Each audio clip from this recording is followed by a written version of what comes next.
Hello, good evening sir. Good evening. बताओ last क्या पढ़ाए थे तुम लोग को? सर अब्जॉर्प्शन बाय रूट्स पढ़ रहे थे, इंट्रोडक्शन। कंप्लीट तो हो गया था। सर ऑस्मोसिस कर रहे थे। ऑस्मोसिस कंप्लीट हुआ था या नहीं, ये बताओ। ऑस्मोसिस अभी तक नहीं किए, इसका मतलब यही ना, डिवीजन किया सर। यस सर, स्टार्ट कर दिए थे ऑस्मोसिस।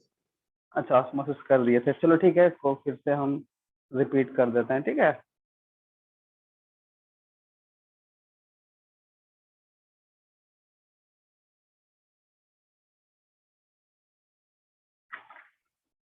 देखो,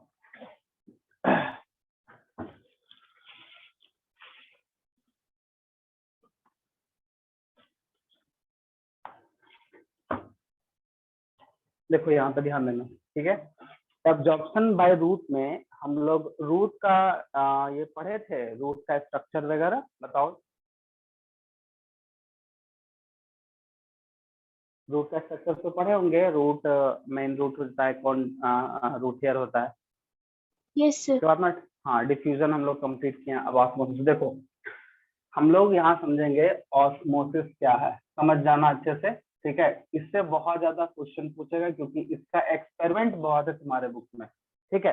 ये चैप्टर है बहुत छोटा सा, बट इसका एक्सपेरिमेंट बहुत दिया हुआ है, तो ध्यान रखना। देखो ऑस्मोसिस क्या होता है, यहाँ पे ये एक तरह का डिफ्यूजन प्रोसेस है जिसमें molecule higher concentration to lower concentration, higher concentration to lower concentration, ठीक है। तो यहाँ जो मूवमेंट हो रहा है, किसका movement of molecule from higher concentration to lower concentration, ठीक है। यही चीज डिफ्यूजन का भी प्रोसेस बताए थे, तुम लोग अगर रिवाइज किए होगे तो तुम लोग को पता होगा। लेकिन इसमें और उसमें डिफरेंस क्या है, यहाँ भी movement of molecule high to low जा रहा है, डिफ्यूजन में भी हाई टू लो जा रहा है, ठीक है। लेकिन इसमें आई मीन ऑस्मोसिस के प्रोसेस में और डिफ्यूजन के प्रोसेस में क्या डिफरेंस हो सकता है, सोच के बताओ तुम लोग। तो सर उसमें फ्रीली परमिएबल होता है मूवमेंट और इसमें सेमी परमिएबल। तो इसमें हम लोग लिख सकते हैं थ्रू सेमी परमिएबल, सेमी या सेलेक्टिवली हम लोग लिख सकते हैं, सेलेक्टिवली परमिएबल मेम्ब्रेन, ठीक है। ये चीज है, समझ में आया। देखो दूसरा जो मेन पॉइंट है, ये जो ऑस्मोसिस होता है वो डायरेक्शनल होगा। क्या होगा, डायरेक्शनल मूवमेंट इसको बोलते हैं। डायरेक्शनल मूवमेंट, वो नॉन डायरेक्शनल था, वो रैंडम मूवमेंट था, ये डायरेक्शनल मूवमेंट होता है, ठीक है। ऑस्मोसिस के प्रोसेस में कुछ में, ठीक है, ऐसे तो सेमी परमिएबल या सेलेक्टिव परमिएबल ही काफी है, लेकिन कुछ में एटीपी का यूज होता है, डिफ्यूजन में एटीपी का यूज नहीं होता है, तो एटीपी, ठीक है, यूज्ड हो जाएगा। क्या होगा, एटीपी यूज्ड होगा। देखो जैसे हम लोग अगर एक्टिव ट्रांसपोर्ट की बात करें तो एक्टिव जो है एक टाइप का डिफ्यूजन या ऑस्मोसिस हम बोल सकते हैं, और वहां पे जो है एटीपी का यूज होता है, इसलिए उसको एक्टिव बोलते हैं, ठीक है। ये है तुम्हारा। अब यहाँ पे ध्यान देना कि जब movement of molecule higher concentration to lower concentration लिख रहे हैं, तो कंसंट्रेशन किसका हायर और किसका लोअर, ठीक है। तो यहाँ पे मेनली मूवमेंट ऑफ हम लोग लिखेंगे वाटर मॉलिक्यूल, किसका मूवमेंट, वाटर मॉलिक्यूल। मतलब अगर वाटर मॉलिक्यूल का मूवमेंट होगा from higher to lower through semi permeable या सेलेक्टिव परमिएबल, उसी प्रोसेस को हम लोग क्या बोल देंगे, ऑस्मोसिस। डेफिनेशन क्लियर हुआ, बताओ क्लियर हो गया। यस। चलो अब तुम्हारे सामने एक कंडीशन रख रहे हैं, ध्यान देना। देखो छोटा सा है एकदम, बहुत इजी है, इसको ध्यान रखना, ठीक है। चलो ये दो कंटेनर है, दो कंटेनर के बीच में एक जंक्शन या फिर एक हम डक्ट लगा दिए, और इस कंटेनर में पूरा वाटर का फिल्डअप है, इस कंटेनर में वाटर का फिल्डअप है, ठीक है। अब इस कंटेनर में हम 1 kg, कंटेनर ए में 1 kg हम शुगर मिला दिए, क्या मिला दिए, शुगर मिला दिए, और 1 kg sorry half kg sugar हम इसमें मिला दिए बी कंटेनर बी में, ठीक है। ये चीज ध्यान रखना। अब यहाँ पे देखो, अगर मान लिया जाए हम बात करें कंटेनर ए और कंटेनर बी का, ठीक है, तो यहाँ पे ध्यान देना कि शुगर किसमें, कंटेनर ए में 1 kg मिला है और हाफ kg शुगर इसमें मिला है, तो यहाँ पे कंसंट्रेशन या फिर ऑस्मोसिस जो प्रोसेस है, और यहाँ परमिएबल मेम्ब्रेन भी है, ठीक है। अगर ऑस्मोसिस प्रोसेस होगा तो किधर से किधर जाएगा, डायरेक्शन बताना, ए टू बी या बी टू ए, बताओ। बी टू ए, क्यों बताओ, क्यों बी टू ए होगा, क्यों होगा, बी में वाटर कंसंट्रेशन ज्यादा है। हाँ यहाँ पे वाटर कंसंट्रेशन ज्यादा है, मतलब सॉल्वेंट का कंसंट्रेशन ज्यादा है, तो ऑस्मोसिस वहीं से मूव करेगा जहां पे सॉल्वेंट का कंसंट्रेशन ज्यादा, और सॉल्यूट का कंसंट्रेशन क्या होगा, क्या होगा, कम होगा। हमेशा ध्यान रखना, तुम लोग के बुक्स में भी सॉल्यूट एंड सॉल्वेंट के हिसाब से भी दिया हुआ है, मतलब सॉल्यूट जो है और सॉल्वेंट है, ठीक है। सॉल्वेंट का मतलब क्या होगा, सॉल्यूट का मतलब क्या होगा, सॉल्यूट का मतलब जो घुल रहा है, और सॉल्वेंट का घुल रहा मतलब जिसमें घुल रहा है। इसमें डिसॉल्व हाँ। हो जाए। हाँ, जैसे वाटर है, वाटर क्या हो जाएगा, सॉल्वेंट, और सॉल्वेंट, ये शुगर हो सॉल्यूट। जाएगा सॉल्यूट हो जाएगा। तो कंसंट्रेशन सॉल्यूट का इसमें लो है और सॉल्वेंट का ज्यादा है, तभी ए बी ज्यादा। से ए की तरफ गया मूव। ये भी डेफिनेशन है। यही है तुम्हारा ऑस्मोसिस का प्रोसेस, ठीक है। बाकी बात तुम लोग का जैसे एक टॉपिक है, 2 की पॉइंट्स है जिसमें लिखा हुआ है कंसंट्रेशन एंड शुगर मॉलिक्यूल, ठीक है, सेमी परमिएबल वगैरह। अच्छा, एक और चीज है,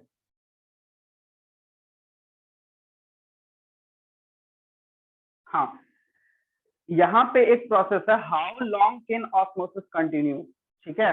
एक और चीज तुमको हम बता देते हैं, थोड़ा हम बता नहीं पाए डिफरेंस, ठीक है, इससे याद आया। हमेशा ध्यान रखना, ऑस्मोसिस वही होगा जहां पे लॉन्ग डिस्टेंस होगा, और डिफ्यूजन जो है हमेशा शॉर्ट डिस्टेंस में होता है, ठीक है। अगर ये वाला प्रोसेस को डिफ्यूजन में रखा जाएगा तो कभी नहीं होने वाला है, क्योंकि यहाँ डिस्टेंस ज्यादा लंबा है।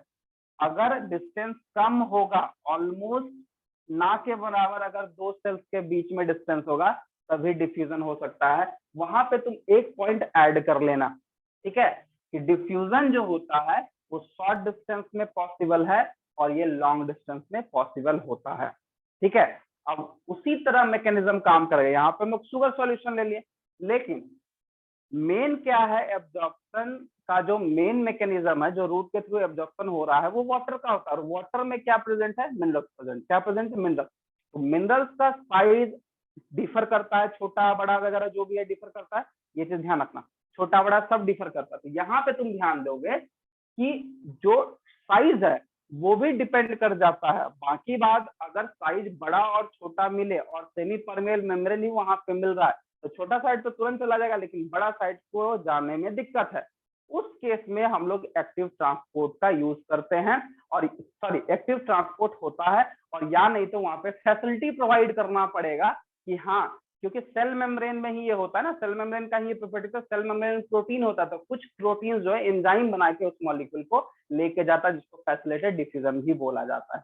तो मेनली था कि हाँ, ऑस्मोसिस क्या है, वो कैसे काम करता है, तो ध्यान रखना क्या है, वाटर मॉलिक्यूल का मूवमेंट होगा, कंसंट्रेशन हाई टू लो, और ये डायरेक्शनल होता है, और दूसरा एटीपी यूज हो सकता है, डिपेंड करता है कंडीशन पे, लेकिन लॉन्ग डिस्टेंस में ही ये संभव है, और अगर शॉर्ट डिस्टेंस हुआ तो वहां पे डिफ्यूजन हो जाएगा। अच्छा, एक बात बताओ, हम लोगों में, आई मीन एनिमल में डिफ्यूजन होता है कि नहीं होता है, एनिमल के बॉडी में डिफ्यूजन होता है कि नहीं होता है, तुम लोग बताओ।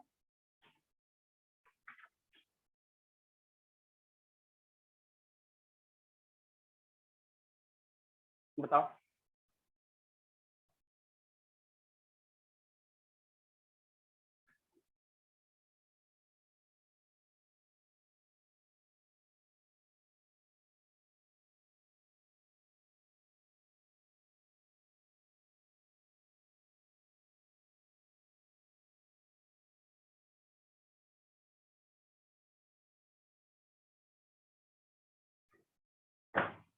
बोलो, हम लोगों में डिफ्यूजन हो सकता है कि नहीं हो सकता है। आई थिंक हम लोग सर्कुलेटरी सिस्टम पढ़ चुके हैं, तो शायद पता होगा।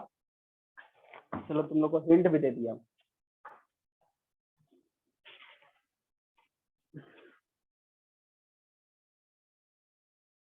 तुम लोग थोड़ा सोचो, हम सर्कुलेटरी सिस्टम का नाम क्यों लिया,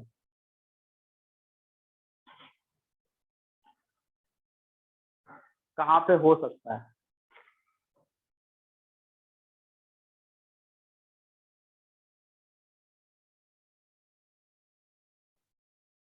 बोलो। सिर्फ हार्ट में। हार्ट में कहाँ पे, वही तो पूछ रहे हैं, हार्ट में कहाँ पे, या सर्कुलेटरी सिस्टम में कहाँ पे। सिर्फ सुपीरियर वेना केवा और इंफीरियर से ब्लड, डीऑक्सीजनेटेड ब्लड आर्टरीज में जाता है तो। नहीं, तो वहां पे तो एक तरह का डक्ट है, एक तरह का ओपनिंग है, वो सीधा आया चला गया। वहां पे ऐसा तो है नहीं कि कोई बीच में मेम्ब्रेन भी मिलेगा, ऐसा तो नहीं कि मेम्ब्रेन के थ्रू जा रहा है। डिफ्यूजन क्या है, दो लेयर सर के बीच में होता कैपिलरी है। से जब टिश्यू फ्लूइड में जाता है blood content, open circulatory system में सर जिसमें ब्लड वेसल्स एब्सेंट रहता है। हाँ, वो भी हो सकता है, बट एक और जवाब मिला इसके पहले, क्या बोले थे? सर ध्यान, कैपिलरी से जो टिश्यू हाँ फ्लूइड में। देखो, कैपिलरीज का जो मैकेनिज्म है वो पूरा पूरे डिफ्यूजन पे है। अच्छा, कैपिलरीज का मेन काम क्या है बताओ तो? ऑर्गन से कांटेक्ट करना, ऑर्गन से कनेक्ट कराना। और कैपिलरीज में क्या होता है? एक्सचेंज ऑफ मटेरियल, चाहे वो गैसेस हो या न्यूट्रिएंट हो, तो एक्सचेंज करेगा, कैसे करेगा? तो डिफ्यूजन प्रोसेस है। तो एक्सचेंज ऑफ गैसेस बोलो, मटेरियल बोलो, वहां पे डिफ्यूजन प्रोसेस होता है। और अगर हम लोग में ऑस्मोसिस होने लगे ना, या फिर डिफ्यूजन नॉर्मल अगर मैकेनिज्म काम करे कि नहीं हम लोग में डिफ्यूजन से ही सारा ट्रांसपोर्ट होगा, तो सोच लो एक चीज को पहुंचने में कितना टाइम लगेगा। ठीक है, तो हम लोग में डिफ्यूजन नहीं हो सकता, इसलिए ट्रांसपोर्ट के लिए सर्कुलेटरी सिस्टम है। लेकिन हम लोग के बॉडी में डिफ्यूजन सिर्फ और सिर्फ कैपिलरी कर पाता है, या कैपिलरी और उससे related organ.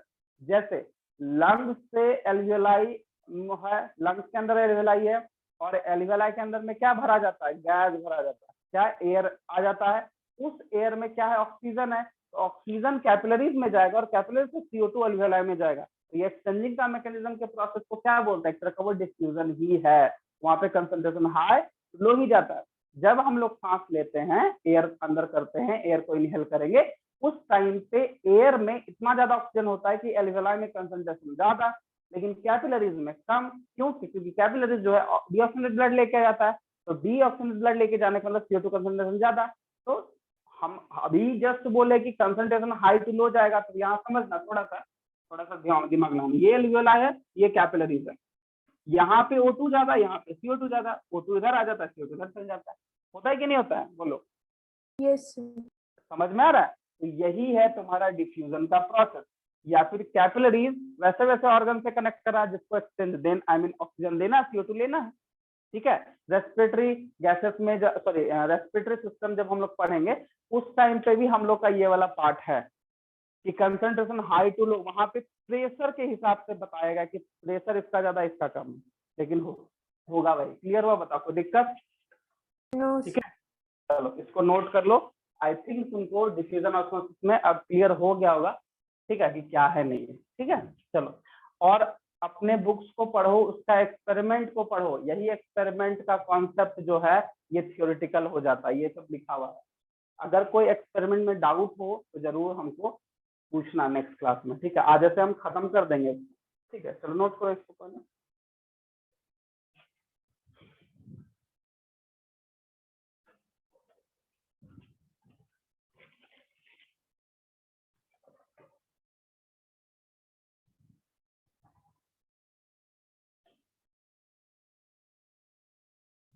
Yes sir, done. हो गया? Yes sir.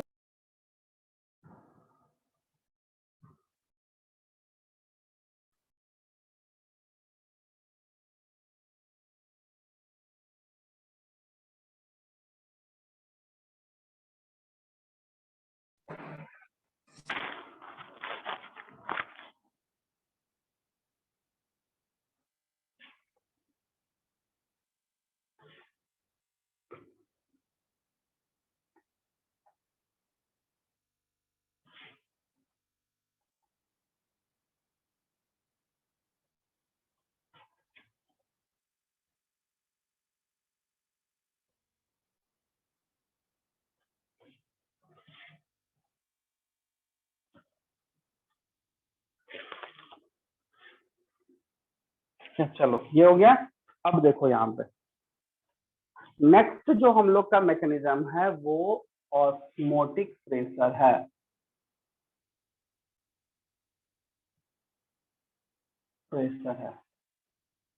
ठीक है, देखो इसमें ऑस्मोटिक प्रेशर क्या है? ये वाटर के थ्रू जनरेट किया हुआ प्रेशर है। ठीक है, होता क्या है समझना। ये हम एक सेल ले लेते हैं, ठीक है, क्योंकि प्लांट सेल में सेल का मैकेनिज्म सबसे ज्यादा दिखता है।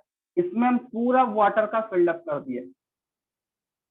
वाटर का पूरा फिल्डअप कर दिया, ठीक है। तो वाटर जो है एक वॉल पे प्रेशर लगाएगा, ठीक है। अब इतना वाटर इस पे फिल्डअप किया गया है, इतना वाटर हम इस पे फिल्डअप कर दिए हैं कि अब ये कोई भी एक्स्ट्रा वाटर को अंदर नहीं ले जाएगा। मान लो और हम वाटर दे रहे हैं, उसको अंदर भेजने का कोशिश करेंगे, तो इस प्रेशर के कारण इतना ज्यादा प्रेशर है कि अंदर में अब कोई भी वाटर, क्योंकि सेल के थ्रू, क्योंकि सेल के अंदर में सेल मेम्ब्रेन के थ्रू वाटर अब अंदर नहीं जाएगा, क्योंकि इतना ज्यादा फिल्टर है कि ये प्रेशर डायरेक्टली मेम्ब्रेन पे जनरेट करता है और वो अब एक्स्ट्रा नहीं अंदर ला सकता है। इसी प्रेशर को हम लोग ऑस्मोटिक प्रेशर बोलते हैं, ठीक है। चलो एक एग्जांपल समझना। हम एक रूम लेते हैं, एक स्पेस ले लिए, एक रूम ले लिए, उसमें हम मैक्सिमम से मैक्सिमम 50 आदमी को रख सकते हैं, मैक्सिमम से मैक्सिमम 50 आदमी को रख सकते हैं। तो 50 आदमी के रखने के बाद क्या 51 जो आएगा और एक्स्ट्रा आएगा तो क्या उस रूम में रह पाएगा? आया ना? नहीं रह पाएगा। तो क्यों नहीं रह पाएगा? क्योंकि वो 50 जो होता है उस पूरे रूम को एक तरह से फिल्ड कर दिया है, और फिल्ड कर दिया तो एक प्रेशर जनरेट कर दिया है कि नहीं, हाँ चलो अब इससे ज्यादा अगर आया तो हम उसको आने देंगे नहीं। अगर मान लो 50 ना होके 49 ही रहे तो एक है, तो हम लोग को यहाँ पे देखना है कि इतना प्रेशर जनरेट हो रहा है कि कोई एक एक्स्ट्रा, कोई भी वाटर एक्स्ट्रा अब अंदर नहीं हो रहा है बाय ऑस्मोसिस। तो ये एक तरह का टेंडेंसी मेजरमेंट है किसका? सेल का। क्या किसका? सेल का। इसी को हम लोग बोलते हैं ऑस्मोटिक प्रेशर। मतलब ये ऑस्मोसिस के थ्रू ऐसा हो रहा है और वो एक प्रेशर जनरेट कर रहा है जिसके कारण अब कोई एक्स्ट्रा वाटर अंदर ना आ जाए। इसी प्रेशर को हम लोग क्या बोल देते हैं? Osmotic pressure. बोलो, कोई डाउट? No sir. नहीं ना? यही एक लाइन है जो तुम लोग को हम समझाएं। अब देखो, इसी में जो प्रेशर होता है, क्योंकि प्रेशर कैसे जनरेट होगा? वो कंसंट्रेशन के हिसाब से जनरेट होगा, और कंसंट्रेशन जो को जो रिप्रेजेंट करते हैं हम लोग टोनिसिटी के टर्म से रिप्रेजेंट कर ले। टोनिसिटी का मतलब एक तरह का प्रेशर हो गया। क्या हो गया? प्रेशर होगा। और ये सारा प्रेशर किस पे डिपेंड कर रहा है? सॉल्यूशन पे। किस पे? सॉल्यूशन पे। चाहे वो वाटर हो या किसी चीज का सॉल्यूशन है, बट हम लोग वाटर को लेके चलेंगे, ठीक है, क्योंकि ऑस्मोसिस हो रहा है। अब है ये टोनिसिटी। इसके हिसाब से, जो टोनिसिटी के हिसाब से, क्योंकि टोनिसिटी डायरेक्टली किस पे डिपेंड कर रहा है? सॉल्यूशन पे। तो सॉल्यूशन का टोनिसिटी के कंसर्न में उसको 3 टाइप में बांटा गया है। कैसे में बांटा गया? 3 टाइप में बांटा गया। तो पहले हम सिंपली एक तुम लोग का पहले ऑस्मोसिस सॉरी ऑस्मोटिक प्रेशर का हम एक डेफिनेशन लिख देते हैं, देन फिर टोनिसिटी लिखा देंगे ताकि तुम लोग नोट कर लोगे।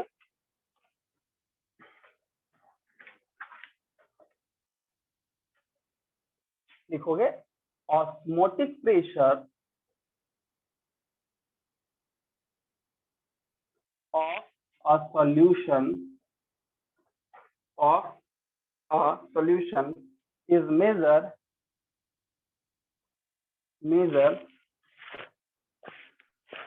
of its tendency to take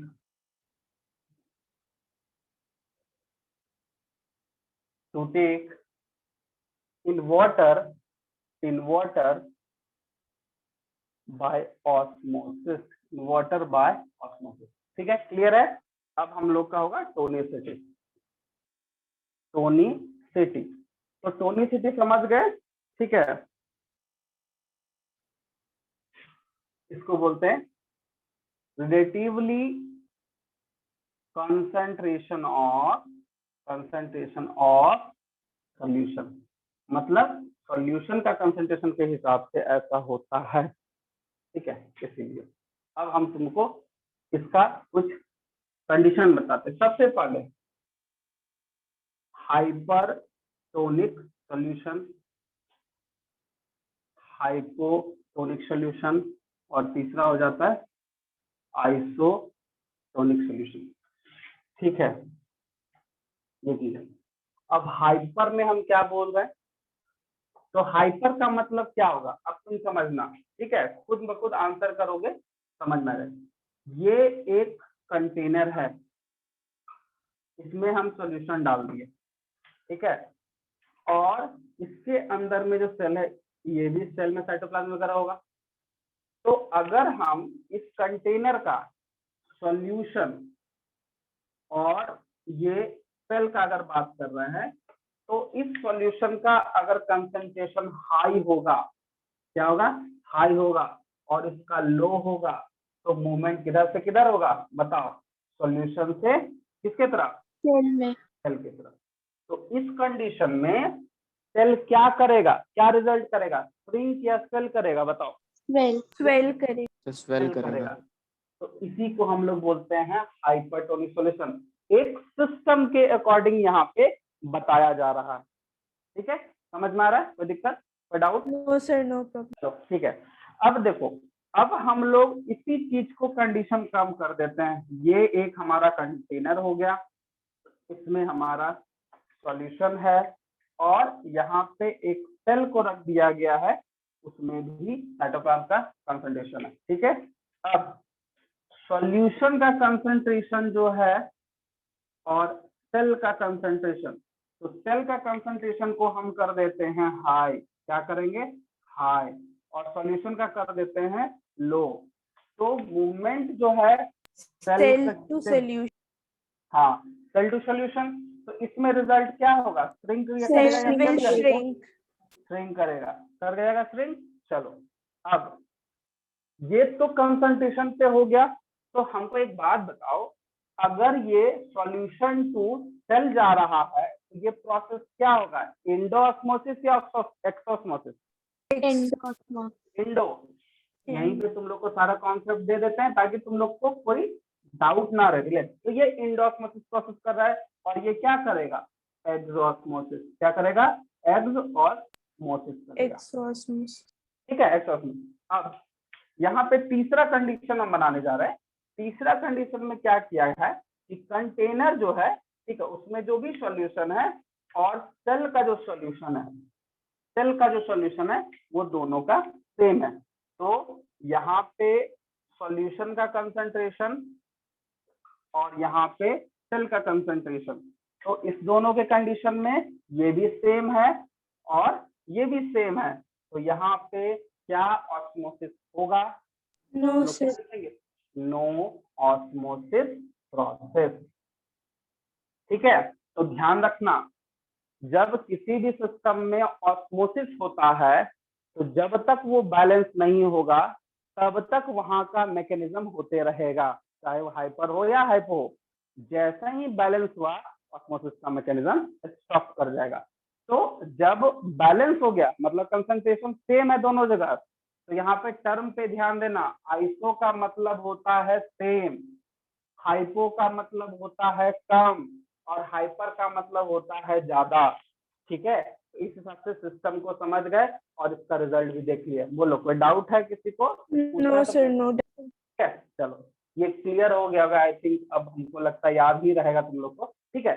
अब एक चीज ध्यान रखना, हम बार बार बोल रहे हैं कि ऑस्मोसिस के कंसर्न में जो ये टोनिसिटी लिखा हुआ है ये हमेशा वर्क तभी करेगा जब तक कि बैलेंस ना हो। जैसे ही बैलेंस हो जाएगा वो आइसोटोनिक कंडीशन में आ जाएगा, वो मूवमेंट नहीं करने वाला, ठीक है, क्लियर, कोई डाउट? चलो ठीक है, इसको नोट कर लो, फटाक से नोट करो।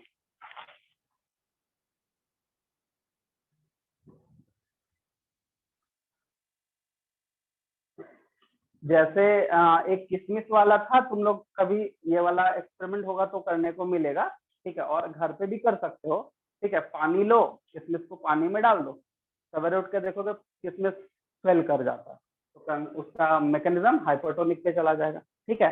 लेकिन एक और चीज है कि जब तक वो स्वेल नहीं करेगा तब तक मैकेनिज्म होते रहेगा। जैसे ही बैलेंस हुआ, स्वेल किया, वो अपना स्टेप लिया, लेकिन उसके बाद पानी अंदर नहीं जाता। अगर पानी अंदर जाने लगा तो वो क्या होता है, ब्रस्ट कर जाएगा। ये सब मैकेनिज्म यहाँ पे प्लांट सेल में देखा जाता है, इसीलिए प्लांट में ऑस्मोसिस सबसे ज्यादा होता है, ठीक है। चलो नोट कर लो।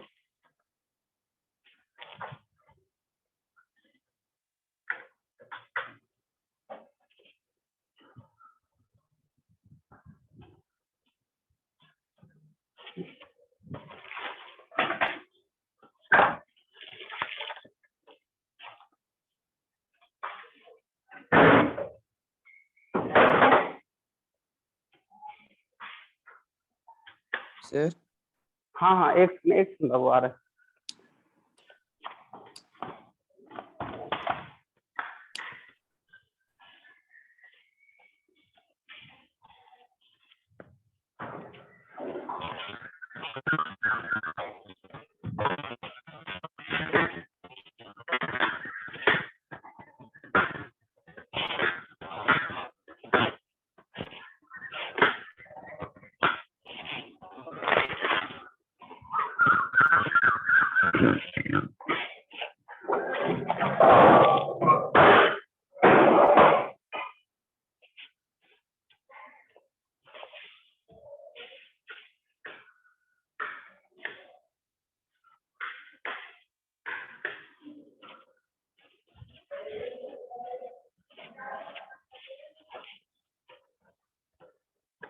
बोलो क्या बोल रहे हो।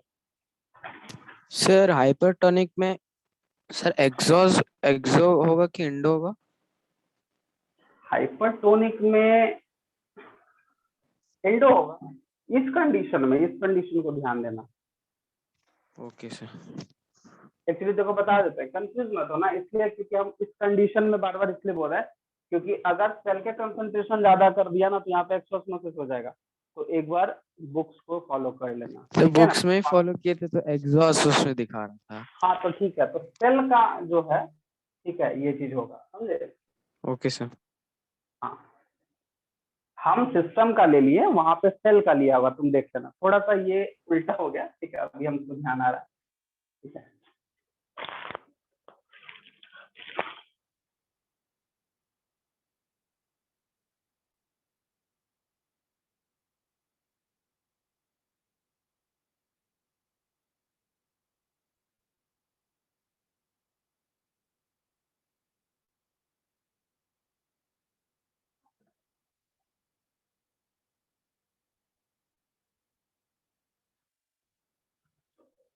सर लिख लिए। हाँ ठीक है, देखो एक चीज और बता देते, तुम्हारे बुक्स में हम देख रहे हैं एक्चुअली सॉल्यूट का कंसंट्रेशन पे वहां पे दिया हुआ है, सॉल्यूट एंड फ्लूइड, ठीक है, सॉल्यूट एंड फ्लूइड, मतलब सॉल्यूट एंड सॉल्वेंट के हिसाब से वहां पे दिया हुआ है, थोड़ा सा वहां पे ध्यान देना जरा, ठीक है। हम सीधा कंसंट्रेशन यहाँ पे ले लिए वाटर का, इसीलिए ऐसा रिजल्ट आ रहा है, तुमको उल्टा लग रहा होगा, बट गलत नहीं है, कॉन्सेप्ट यही रखना है, बट वहाँ उसको सॉल्यूट एंड सॉल्वेंट पे डिफ्रेंशिएट कर लेना, ठीक है।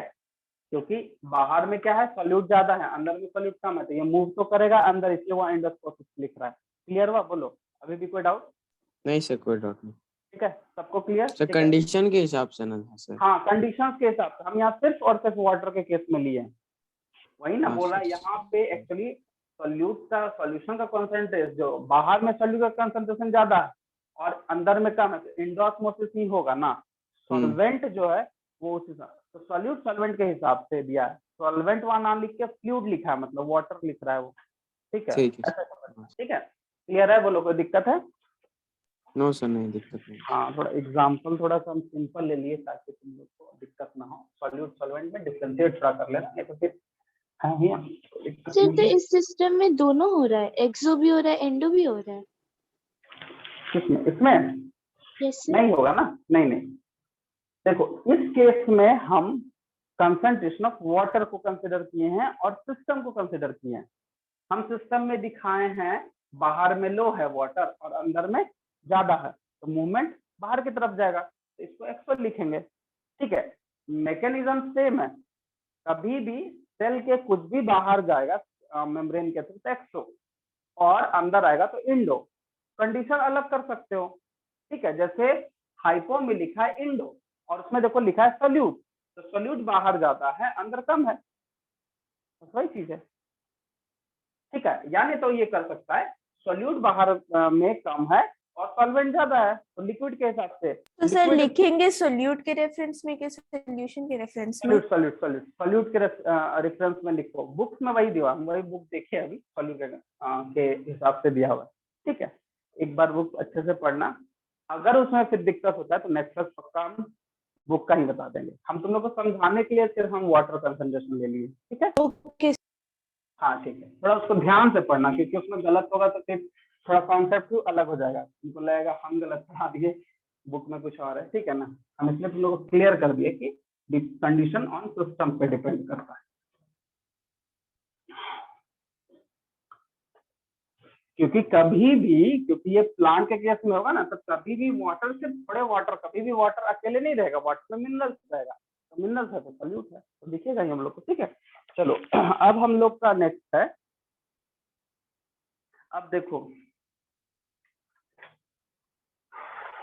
इसी कंडीशन में ये जो सेल और स्प्रिंग का जो कंडीशन है, इसी में हमारा जो plant shape and size provide करता है वो इसी के कारण, क्योंकि ये ध्यान रखना, ठीक है, क्योंकि ये ध्यान रखोगे यहाँ पे टर्जिडिटी एंड फ्लैसिडिटी का कॉन्सेप्ट है, टर्जिडिटी एंड फ्लैसिडिटी का कॉन्सेप्ट है, कंसंट्रेशन के हिसाब से भी टर्जिडिटी और फ्लैसिडिटी का दिया, जो कि टोनिसिटी में ही आता है। तुम लोग बुक पढ़ोगे तो नीचे में आएगा टर्म वगैरह, कि टर्जिडिटी रिजिडिटी तुम लोग सामने बुक होगा तो पढ़ सकते हो। ठीक है, वहां पे ये हेल्प करता है। तो सबसे पहले हम टर्जिडिटी एंड फ्लैसिडिटी ही पढ़ा देते हैं ताकि तुम लोग को रिलेट करने में आसानी हो, क्योंकि टर्जिडिटी फ्लैसिडिटी हम लोग को पढ़ना ही है, उसके बाद टॉपिक दिया हुआ है। देखो टर्जिडिटी का मतलब क्या होता है समझना, जैसे मान लो ये सेल है और यहाँ पे फ्लूइड है, फ्लूइड है, सेल नॉर्मल, ठीक है, ये फ्लूइड अंदर जाएगा, ठीक है, अंदर जाके ये पूरा फिल्डअप हो जाएगा, पूरा फिल्डअप हो जाएगा, पूरा भर जाएगा, एकदम भर जाएगा। ठीक है, जब ये भर जाएगा तो एक टाइम पे यहाँ पे क्या होगा, वाटर जो होता है वो प्रेशर डालेगा किसके, सेल मेम्ब्रेन पे, और सेल मेम्ब्रेन भी उल्टा प्रेशर डालेगा वाटर पे। जब ये दोनों प्रेशर बैलेंस हो जाएगा तो इसी प्रेशर को हम लोग बोलते हैं टर्जिडिटी प्रेशर, क्योंकि ये बैलेंस हो रहा है। और अगर ज्यादा पानी घुस गया तो ब्रस्ट कर जाएगा, और कम पानी है तो वो मैकेनिज्म, या जैसे स्टोमाटा में क्या होता है, स्टोमाटा में जब तक पानी फिल्डअप नहीं होगा, जब तक टर्जिडिटी नहीं मेंटेन होगा, तब तक वो ओपन नहीं होगा। उसी तरह इसमें है। अब एक छोटा सा और एग्जाम्पल, हम लोग होली खेलते हैं ना, होली में छोटा छोटा गुब्बारा में डालते हैं रंग और उससे मारते हैं। तुम एक बड़ा सा गुब्बारा लेना और उसमें थोड़ा सा पानी भरना और उसके बाद उसको रंग भरना, उसको मारना, कभी वो नहीं फटेगा।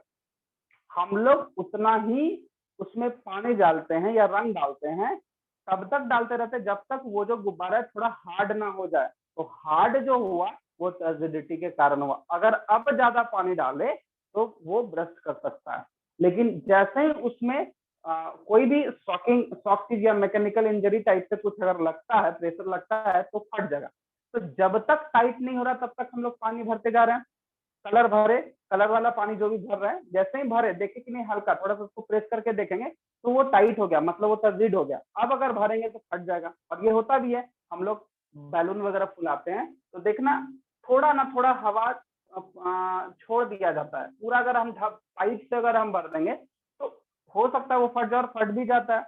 तो उतना ही भरना है जितना कि वो ना फटे, इसमें उतना ही प्रेशर डालना है जितना कि ये अपना शेप को मेंटेन करता है। उससे ज्यादा भरेंगे तो ब्रस्ट कर जाएगा।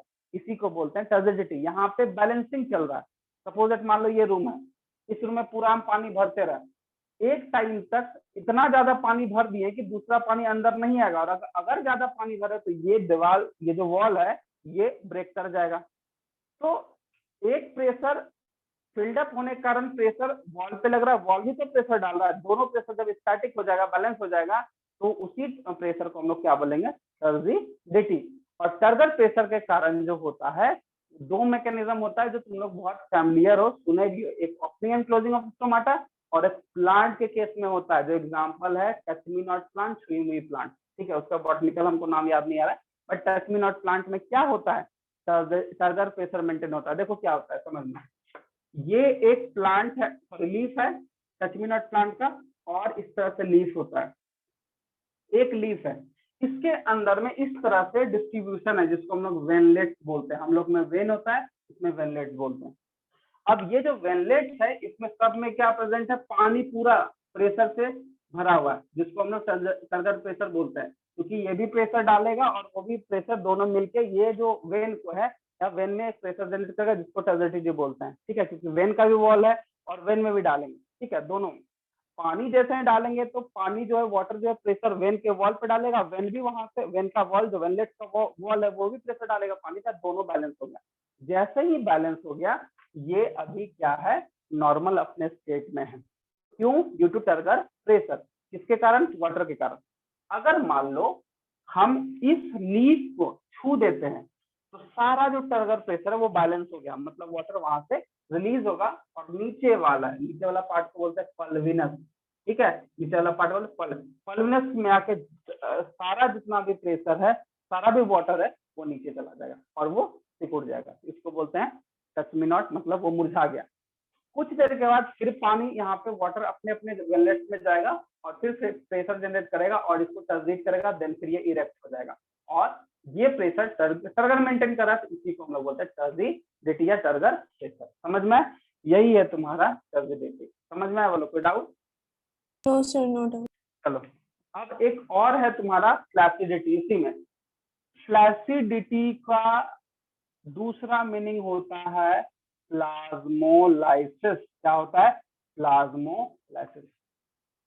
प्लाज्मोलाइसिस। ठीक है, अब यहाँ पे तुम एक चीज समझना।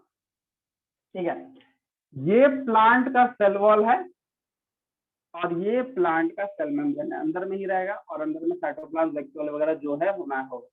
ठीक है, जब सेल मेम्ब्रेन से सारा पानी बाहर आ जाएगा तो ये सेल अंदर क्या कर जाएगा? श्रिंक या स्वेल?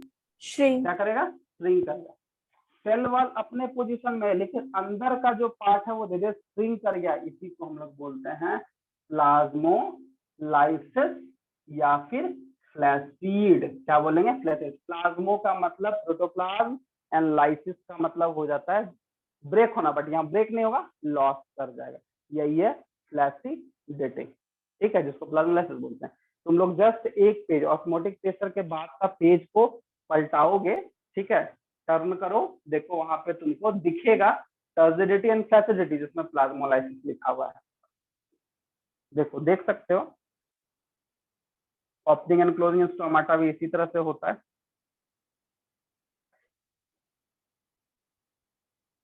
ठीक है, मतलब यही है कि प्लांट सेल के अंदर में जो वैक्यूल होता है उसका सारा जो भी वाटर वगैरह वो बाहर निकल जाएगा और वो सेल मेम्ब्रेन से बाहर निकल जाएगा और सेल वॉल के अंदर रहेगा, बस वही चीज है। ठीक है, डाउट क्लियर? मिटाएं इसको, आगे बढ़े। Yes sir. बोलो बोलो। ठीक है, Yes sir. बढ़े आगे ना। चलो ठीक है, अब हम लोग का नेक्स्ट जो टॉपिक है वो एक्टिव ट्रांसपोर्ट है। तुम लोग हाँ बुक्स वगैरह लेके बैठोगे तो पेंसिल से वहां पे टिक करते जाना, जो कॉन्सेप्ट बताते जा रहे हैं, ताकि नोट्स तो अभी लिखा है नहीं है। नेक्स्ट क्लास इस पूरे चैप्टर का टेस्ट लेंगे, ठीक है, ओरली, और सब कुछ पढ़ के आओगे, हम पूछेंगे, जिसका हम नाम लेंगे उसका जवाब देना पड़ेगा। ठीक है, तो आज इसको हम खत्म करते हैं, देन बाद में इसके बाद एक दिन का टेस्ट रहेगा, देन फिर हम आगे से लिख पाएंगे। ठीक है, देखो अब हम लोग का नेक्स्ट है एक्टिव ट्रांसपोर्ट। चलो तुम लोग बताओ, एक्टिव ट्रांसपोर्ट तो हम बता ही दिए क्या होता है एक्टिव ट्रांसपोर्ट। एक्टिव ट्रांसपोर्ट क्या होता है बताओ। ये हम ऑस्मोसिस में डिस्कस करें, बताओ, ये तो इजी है, छोटा सा चीज है, बताओ।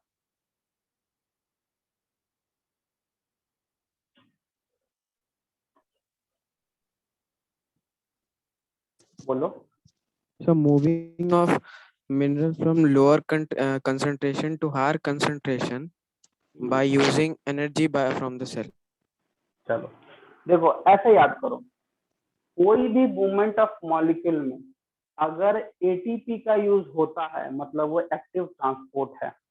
ठीक है, देखो वहां पे जो लिखा है वो तुमको थोड़ा इजी लैंग्वेज कर दिया है, अब हम तुमको बता देते हैं क्या लिखना चाह रहा है। मान लो ये सेल मेम्ब्रेन है और यहाँ पे मैकेनिज्म सॉरी मिनरल्स वगैरह है और यहाँ पे भी मिनरल्स वगैरह है। ठीक है, तो अगर कोई भी ये साइड क्या कंसंट्रेशन दिख रहा है? लोअर, और ये दिख रहा है हायर।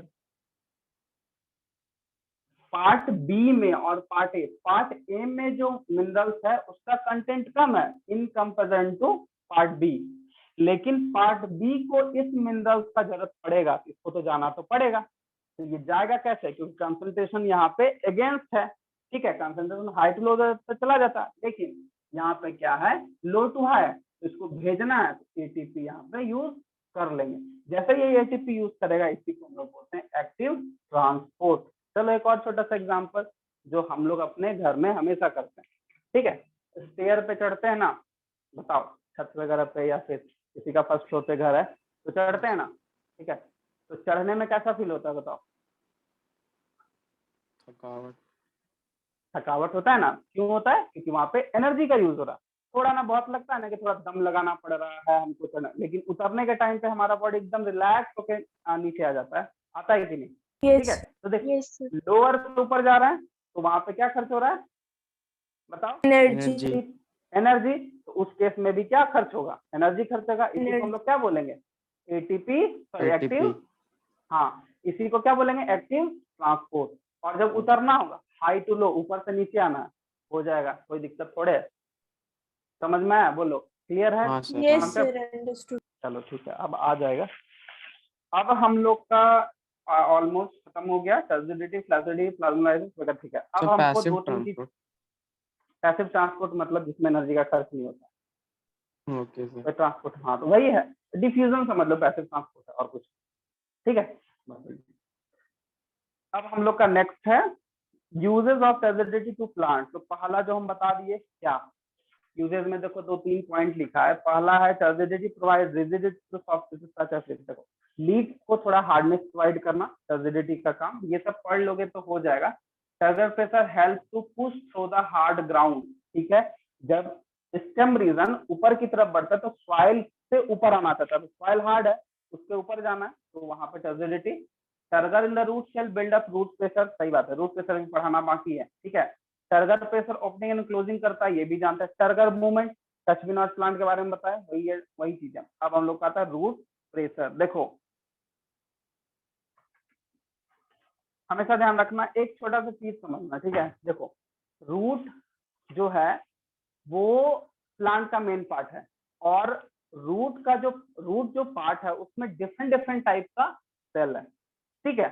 अब देखो यहाँ पे क्या होता है, इसको मिटा देते हैं, इसको तो नोट करने की जरूरत नहीं है, तुम लोग को समझ में आ जाएगा। देखो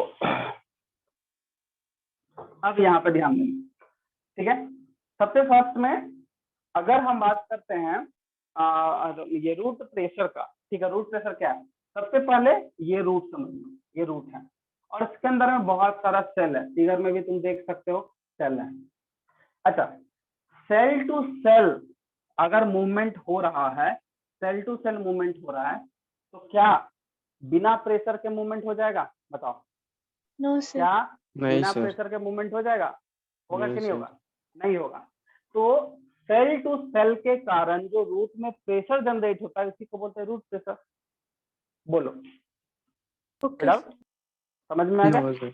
तुम लोग सोच रहे होगे सर बड़ा जल्दी जल्दी पढ़ा दे रहे हैं कॉन्सेप्ट यही है, इसीलिए छोटा छोटा एग्जांपल हम इसलिए दे रहे हैं क्योंकि तुम लोग को अच्छे से चीज समझ में आए। बस वहां पे तुमको टर्म समझाना। जैसे हम बता रहे हैं कि जैसे रूट में सेल बहुत सारा हम बता दिए, तुम जाके देखो रूट में कौन कौन सा सेल है। कॉर्टेक्स है, पेरीसाइकल है, इंडोलिम्फ है, इंडोडर्मिस है, इस तरह का वहां पे सेल्स प्रेजेंट होता है। क्योंकि जब तक रूट में वाटर नहीं आएगा तब तक वो जाइलम तक नहीं जाएगा, और जाइलम तक नहीं जाएगा तो जाइलम जो टिश्यू होता है वो पूरे अपर पार्ट तक ये वाटर को नहीं लेके जा सकता। एक और चीज ध्यान देना कि जाइलम टिश्यू जो होता है उसमें जो वेसल्स है वो बहुत छोटा छोटा पतला पतला ट्यूब है, वहां पे भी प्रेशर जनरेट होता है जिसको हम लोग बोलते हैं कैपिलरी प्रेशर। वो आगे आने वाला है, ठीक है, वही पढ़ेंगे। अब देखो यहाँ पर नेक्स्ट टॉपिक है गटेशन, ठीक है, ये समझ में आ गया। तो सिंपल सा चीज है कि सेल टू सेल बिल्डअप, जो प्रेशर का जो बिल्डअप होता है इन रूट, तो उसी को रूट प्रेशर बोलते हैं। और इसी से जो है वाटर जाइलम तक पहुंच पाता है, क्योंकि मेन रूट में कोई भी कंडक्टिंग टिश्यू नहीं है, उसको पार करके, उस सेल को पार करके ही फिर जाइलम के पास पहुंचेगा तो अपना वो मैकेनिज्म करेगा। क्योंकि जाइलम जो है ऑलवेज एक प्रेशर बना के रखता है जिसको कैपिलरी प्रेशर बोलते हैं, ठीक है। अब नेक्स्ट जो है वो है गटेशन। समझना, गटेशन भी बहुत इजी है। ये हम लोग ले लेते हैं लीफ ले लिए, ठीक है, ये हो गया लीफ। तो अगर मान लो वाटर अगर एक्सेस हो जाता है, एक्सेस वाटर हो जाएगा, ठीक है ना।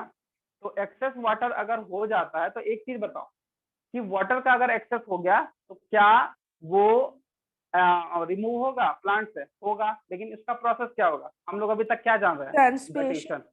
सॉरी, ट्रांसपिरेशन जान रहे हैं। क्या जान रहे हैं? ट्रांसपिरेशन। गुड, जो भी आंसर दियो बहुत अच्छा। क्योंकि एक्सेस लॉस ऑफ वाटर जो होता है ट्रांसपिरेशन के फॉर्म में भी, सॉरी, वेपर के फॉर्म में भी बाहर निकलता है, उसी प्रोसेस को हम लोग क्या बोलेंगे? ट्रांसपिरेशन। लेकिन कुछ जगह पे हम लोग को यहाँ पे देखना होगा कि लीफ के सरफेस पे छोटे छोटे ड्रॉपलेट के फॉर्म में अंदर से, आई मीन लीफ के इनसाइड, मतलब लीफ के अंदर से छोटे छोटे ड्रॉपलेट के फॉर्म में उसके लीफ पे, सॉरी, अगर लीफ में वाटर एक्सेस है तो एक तो वेपर के फॉर्म में जाएगा, और एक तरीका क्या होता है कि ये ड्रॉपलेट्स के फॉर्म में लीफ सरफेस पे अपीयर हो जाएगा। इसी को बोलते हैं गटेशन। अच्छा, ऐसा क्यों होता है? क्योंकि ध्यान रखना, जो प्लांट होता है, प्लांट के अपर लेयर में सबसे, हर एक पार्ट का जो अपर लेयर होता है वो क्यूटिकल का लेयर होता है। क्या होता है? क्यूटिकल का लेयर होता है। और उस क्यूटिकल लेयर में पोर्स प्रेजेंट है, जिसके कारण कुछ चीज को बाहर भी भेजा जा सकता है और अंदर से बाहर भी आ सकता है, अंदर से बाहर जा सकता है और बाहर से अंदर जा सकता है। ये वाला मैकेनिज्म क्या है? इनसाइड टू आउटसाइड हो रहा है, लेकिन exchange of gases outside to inside होता है। ठीक है, तो वो अलग प्रोसेस है। लेकिन जब इनसाइड से आउटसाइड जब होता है और ये वाटर ड्रॉपलेट्स में लीफ सरफेस पे प्रेजेंट होता है, इसी को बोलते हैं गटेशन। यहाँ पे भी वाटर का लॉस ही हो रहा है, बट ड्रॉपलेट्स के फॉर्म में लीफ सरफेस पे। बोलो, कोई दिक्कत? आई थिंक समझ में आ गया होगा। नहीं समझ में आया तो फिर से हमको बोलो। हाँ सर। ठीक है, एक्चुअली ये होता क्यों है समझ लो।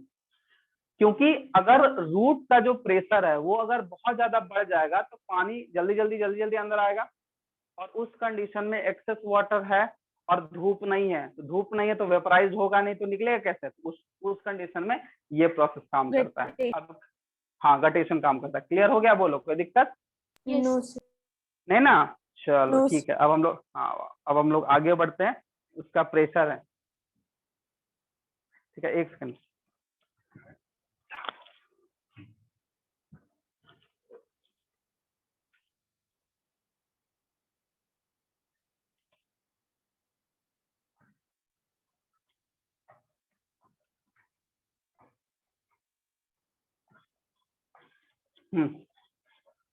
ठीक है, ये चीज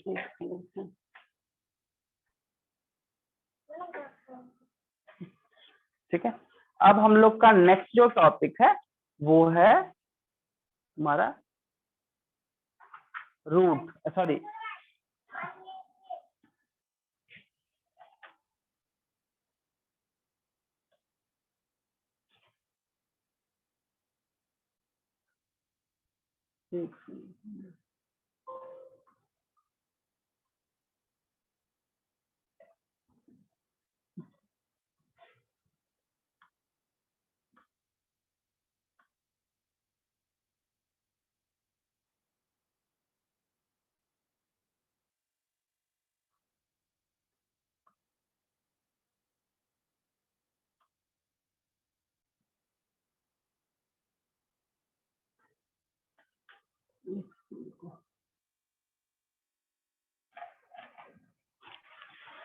ठीक है। अब देखो हम लोग का नेक्स्ट है प्रेशर। देखो लास्ट वाले बुक का सबसे लास्ट पार्ट में जाओ और देखो वहां पे लिखा force contribution to ascent of sap. पहले टॉपिक हाँ लिखा है ना। देखो एसेंट ऑफ शेप कहने का मतलब क्या है? एसेंट ऑफ शेप कहने का मतलब क्या है? शेप मतलब होता है डिसॉल्व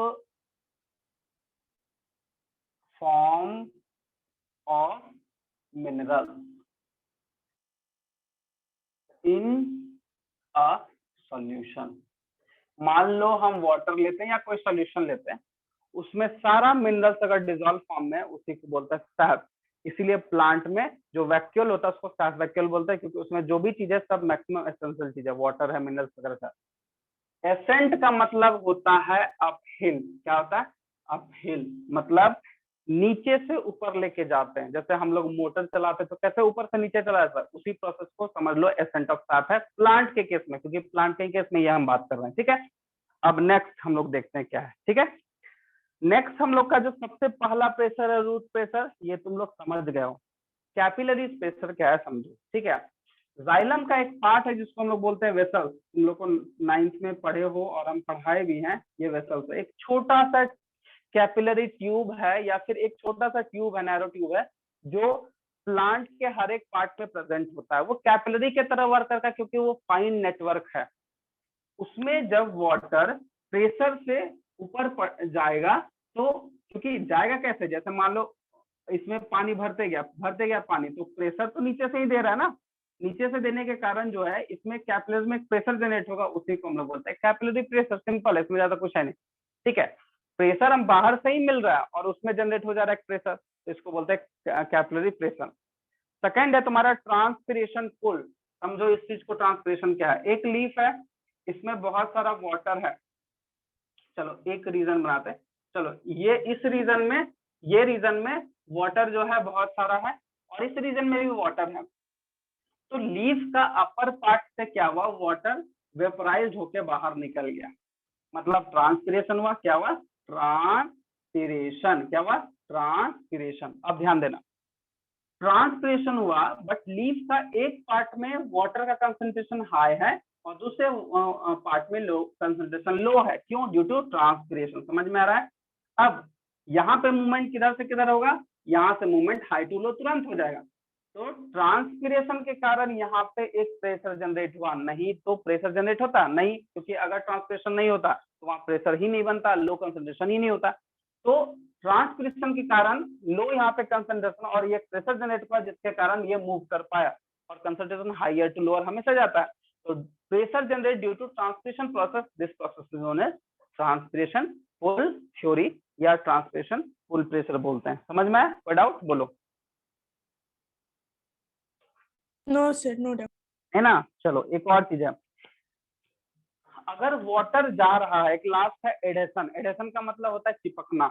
ठीक है, मान लो ये वेसल्स है, मान लो ये ट्रैकिड्स है, इसके वॉल से अगर कोई मिनरल स्टिकी होके ऊपर जाएगा, साथ में वाटर भी रहेगा, उसी प्रोसेस को बोलते हैं एडेसिव प्रोसेस। क्या बोलेंगे, एडेसिव प्रोसेस। क्यों जाएगा स्टिकी होके, क्योंकि बहुत ऐसा मिनरल्स वगैरह होता है जो वॉल से, मतलब वॉल से बाइंड कर करके ऊपर जाता है वाटर के साथ, इसीलिए उसको बोलते हैं एडेसिव।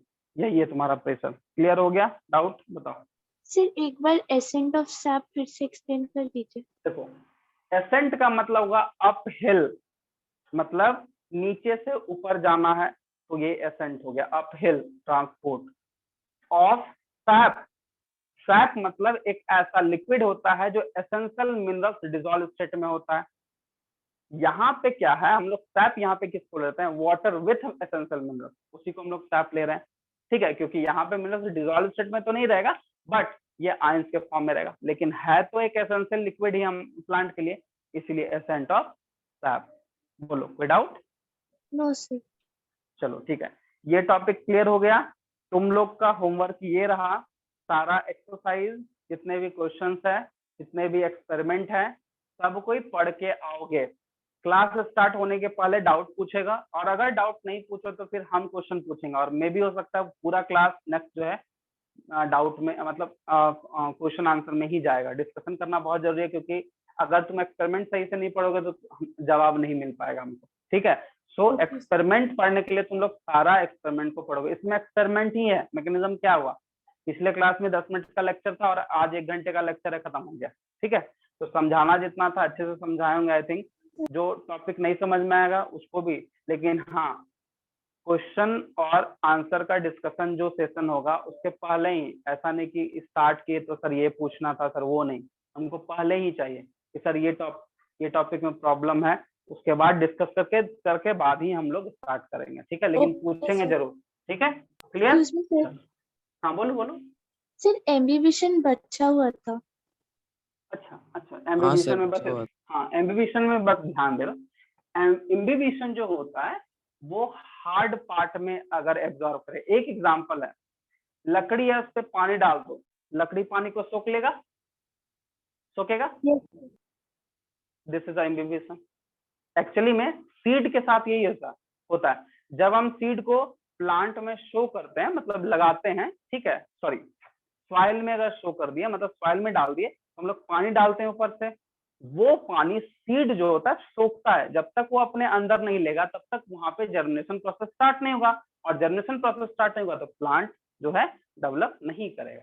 तो dry seed coat absorption, food जो वाटर को किया वो इम्बिबिशन, ये बस ड्राई पार्ट में होगा, ठीक है। और ऐसा क्यों होता है? क्योंकि हम लकड़ी का एग्जांपल क्यों लिए, सीड का एग्जांपल क्यों लिए, हम लोहा का एग्जांपल क्यों नहीं दिए? क्योंकि लोहा करेगा नहीं। क्यों नहीं करेगा? क्योंकि कंडीशन है, जो भी पार्ट एब्जॉर्ब कर रहा है वो दो पार्ट से बना होना चाहिए, सेलुलोज एंड प्रोटीन। बस अगर ये दो पार्ट से बना है तभी वो ये प्रोसेस कर पाएगा, नहीं तो नहीं कर पाएगा। क्लियर? Yes, Yes. sir. चलो ठीक है, ठीक है। फिर तो हम लोग नेक्स्ट क्लास मिलते हैं और अच्छे से पढ़ के आ रहा होगा, ठीक है? Okay, Okay, sir. ठीक है, फिर नेक्स्ट क्लास मिलते हैं। Thank you, sir. Thank you, sir. Okay, welcome welcome welcome.